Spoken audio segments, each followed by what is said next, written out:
Everyone has a favorite champion for different reasons. Today we are going to be talking about Thor and why he's one of my favorite champions that I've pulled.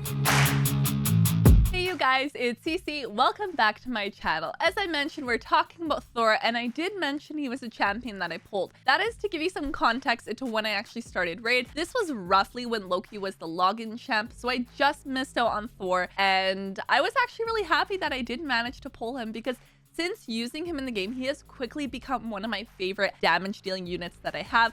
So he is one that we're going to highlight for today. Now, starting off with the gear set that I have on Thor, the gear set that I've put on him is just the crit rate and the relentless. Critical rate because it's kind of all I had in terms of the gear at the time, and he needed a little bit more help in that area. Also relentless because anytime that you can get that extra turn is very satisfying because it works really well with his skills. Now, the gear that I have roughly on him, you can kind of see the stats that I am actually working with. So I would say that he's like pretty decent compared to some of my other champions that I have, and really just working with whatever gear that I've actually got on him. In terms of his skills, his skill 1 does attack an enemy 2 times, and he's got a chance of actually repeating the attack. This is one of those skills that I find super useful because the times that he's actually repeated the attack has been so helpful.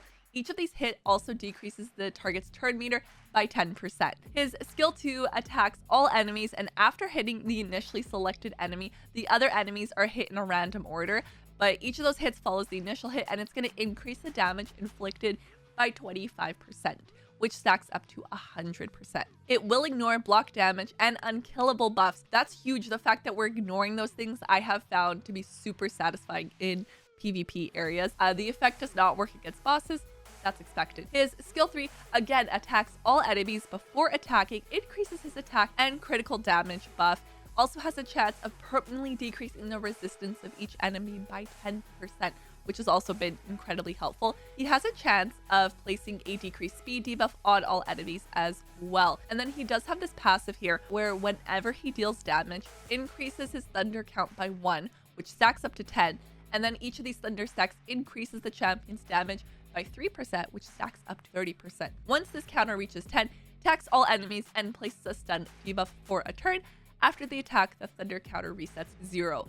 Again, this has been so satisfying on him. He also has an aura which increases the ally attack in all battles by 30%. All of these skills I have found to be tremendously useful and honestly pretty satisfying. So I do have a blessing on him. I have a 1-star of his soul on him, and the blessing I've chosen, Nature's Wrath, definitely the one that makes sense for this champion. I am hoping to get more stars in the future, but I am happy to at least have found one of them in the shop. In terms of his actual rest of his skills, fully booked him, and then I don't currently have a relic on him. Kind of playing around with different ones at the moment, trying to figure out what I want to actually put on him. To be honest, I just really need to get more relics before I kind of worry about that in my champions. And then this is the masteries build that I've done on him. So I did complete his masteries. I did find this to be super important when I was actually started using him. I realized that this was something I immediately wanted to get done for him and to really get the most out of this champion. So some of the places that I actually like to use Thor, one of my favorites is actually in campaign. He has become my campaign farmer, and when I'm going in and actually trying to farm anything, it goes so fast. He farms it so quickly that honestly, the best way for me to actually farm with him is to set up the multi-battle and not worry about it. Otherwise, I feel like I'm having to like look down so often at my phone to actually get this done. Put it on auto, which was taken off for a moment. It's gonna slow down the run. I'll repeat it so you can kind of see. But yeah, but sometimes it's so fast the way that he's going through and just killing things that the runs themselves, I like look away and come back. And I know probably if you are at a point in the game where you're like way further on than me, you probably have your dungeon times down to like less than 10 seconds, which is fair. I understand how fast that could be. But yeah, just using Thor and what he can actually do compared to where I was with like a slower campaign farmer initially, I was like, the fact that I can do this, like his best time is 8 seconds. And yeah, in that 8 seconds, kind of clicking start and like looking away. And then I look back and I'm like, I already need to repeat this. So yes, he has become my campaign farmer. As I said, fastest time is 8 seconds. Roughly 10, I would say, is like my run times when I'm going through and doing this. So he's definitely the dedicated champ I'm using here. Being completely transparent, he's actually the reason that I am as far down in my dungeons as I am. I use him in virtually all of my teams, everything from farming my ice golem to my spider's den to my dragon's lair to my Fire Knight. I'm even using him to getting any of the potions. He is like a core unit, I would say, in anything that I'm doing in dungeons.